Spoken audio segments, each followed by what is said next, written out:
Welcome to Stamp with Angela and my video tutorial for today. I'm going to show you how to make these star boxes using the Star Framelits, and these boxes also open. You can see with this one here, I've got a little opening at the top so you can put a small present in, and this one here, similar design but an even bigger opening. You could put an even larger gift inside. Now, for this box here, I have used the craft cardstock, which is a little bit thicker, which is great for things like boxes. This one here, I've just used normal cardstock in a soft suede colour. So, what do you need to make these boxes? You will need the Star Framelits, which I have here, and I have used the biggest star and cut out two. I prepared these earlier. So two in the biggest one. Then you need 2 strips of card. Now this is the full length of the card, either A4 or the 12 by 12. You need 2 of these, and they need to be a width of 4.5 centimeters wide. Now I need my scoring tool, and I'm going to be scoring this in centimeters. Now, a great thing about the Stampin' Up trimmer is I can score, and I can line it up with the right hand side and hold my card and score 1 centimeter on each side. So I'm going to score like this. Then I'm going to turn it round and score 1 centimeter on the other side. And I need to do this to both pieces of strips of card. This one and here.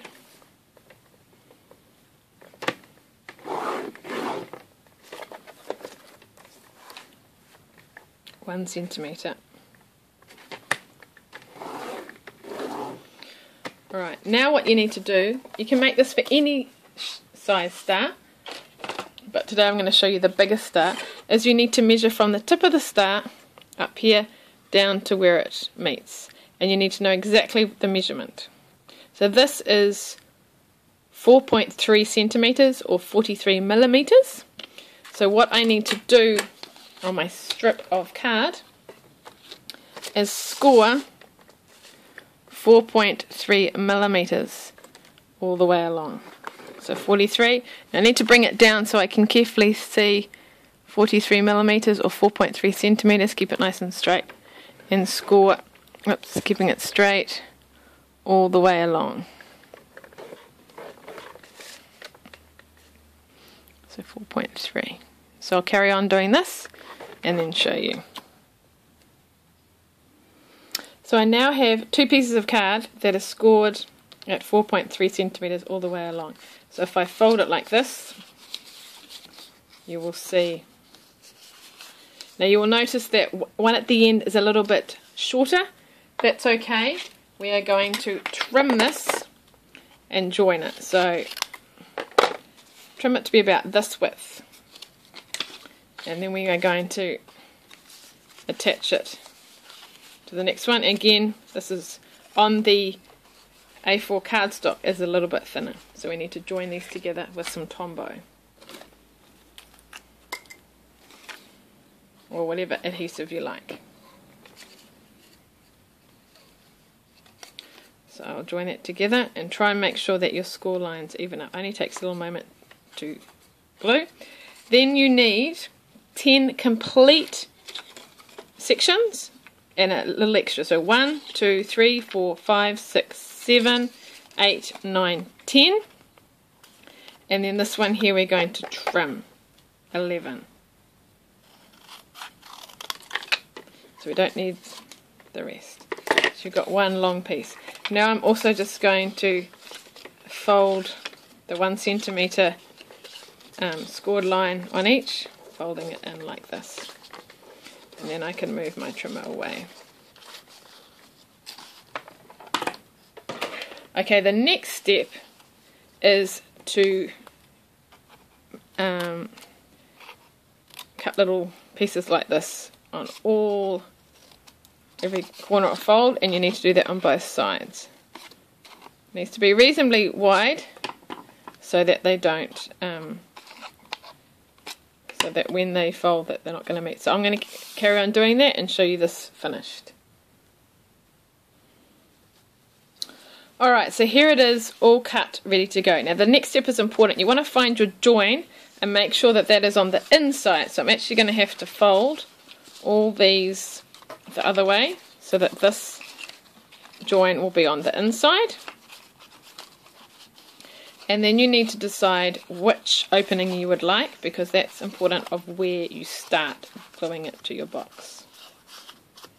So if you would like to make this join here, then I will use this end and I will start adhering it at the top like this and move around, and then when I finish this very last piece here I will not glue and I can open it.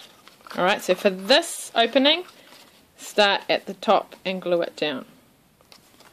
If you would like to do this opening, which I will demonstrate today, I'm going to start from the other end, and you will see that the extra bit and the little tab and this one here is not used. Again, I'm going to start at the top, but you don't want to use this part here. So how I'm going to, you can use sticky strip, fast fuse, but I actually find Tombow quite good, not too much.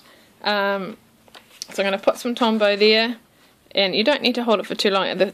The advantage of Tombow is you've got the flexibility of being able to line it up and move it, and if it does come out we can just clean it up later. So it doesn't take too long to glue, but you don't want to have too much.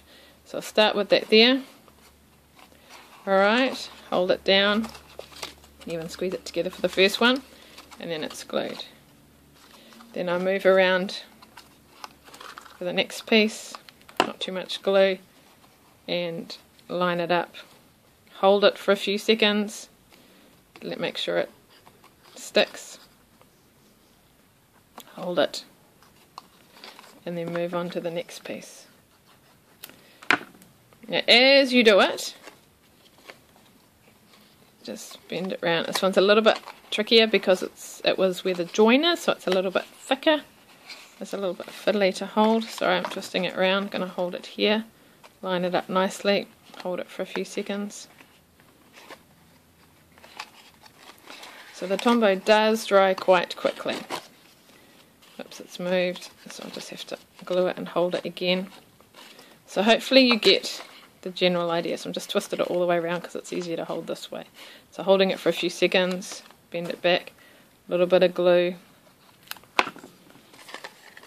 fold it under, hold it.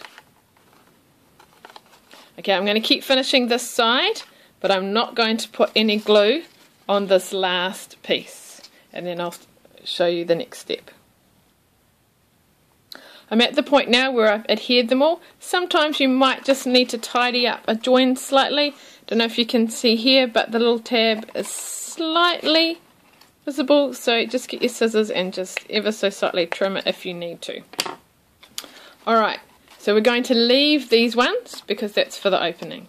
Now what we need to do is turn it over and kind of bend all the tabs in. Just make sure that they're not sticking out here, and add our glue and then basically put it down. So I'll start up the top here first, go into that point, but I'm actually going to put glue on all of them now, and then if you want to, earlier on you could have put a little pencil mark with a little X on here so you know not to put glue on those pieces, and then rub it off when you've done. So I've put glue on, so I'm going to start at the top and I'm just gently lining it up and putting it on, and hopefully lining it up and pushing it down, hopefully. Now you need about 4 pairs of hands here, so if you can get a friend to help you, that's great, but put it on, line them up, and then basically just holding it while the glue sets. Tombow works really well and doesn't take too long, like this, and then I'm just going to realign this one here. See, that stuck quite well, and so now you've got your opening. So when I close it, I put it in make sure both tabs go in, and then put that one over the top, and it pretty much stays shut like that. If you find this one is popping in, then just push it in a bit more. There we are. So then we have to decorate the front. What I've done, I prepared this earlier, is I first of all, using the Bright and Beautiful stamp set, I have white embossed this middle-sized star onto cherry cobbler card. So I had a piece of card. Remember to use your embossing buddy first to get rid of any static. Stamped the image, put my embossing powder on, heated it, and then cutted it out with the bigger size star. Then what I'm going to do is adhere this on the front and adhere one on the back. And then to finish it off, I have just got a rhinestone and coloured it with a blendable and put that in the middle. So I'm just going to do that, and then I'll show you how to add the ribbon. Now, depending on which opening will depend on how you're going to add ribbon to it. So with this one here, I've used this hole punch here, I've put a hole here, and then I have just squeezed this together and put a hole here, threaded in this case gold ribbon through, and tied a knot, and there it is for hanging, or this way around, and it can still be opened up here. Or with this one, I haven't put a hole in it. All I've done is got a glue dot, put a glue dot in here to hold it in place, put it in the middle, tied it round and tied a knot, and that way it stays in place, and close it up, making sure the little tabs go inside, and then it can hang up like that. Just push those down. If it keeps popping up like that, just really crease the fold and it should be fine. So I hope you've had fun with these, and I'd love to see your creations or hear your comments, so thanks for watching.